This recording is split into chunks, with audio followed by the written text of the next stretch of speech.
தெலங்கானா மாநிலத்தில் சாலையில் நடந்து கொண்டிருந்தவரை விரட்டி பிடித்து கத்தியால் குத்தி நகை பணத்தை கொள்ளையடித்து சென்ற மர்ம நபர்களை போலீசார் தேடி வருகின்றனர். பதைபதைக்க வைக்கும் சிசிடிவி காட்சிகள் வெளியாகி உள்ள நிலையில் நள்ளிரவு கொள்ளையர்கள் சிக்குவார்களா?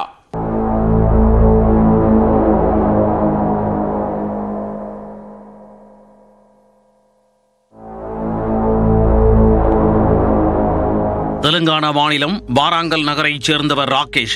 இவர் சில நாட்களுக்கு முன் அங்குள்ள பேருந்து நிலையம் வழியாக இரவு நேரத்தில் நடந்து சென்று கொண்டிருந்தார்.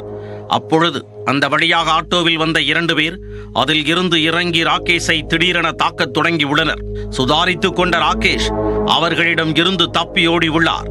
ராகேஷை விரட்டிச் சென்று பிடித்த 2 பேரும் அவரை பயங்கரமாக தாக்கி கத்தியால் குத்தி உள்ளனர்.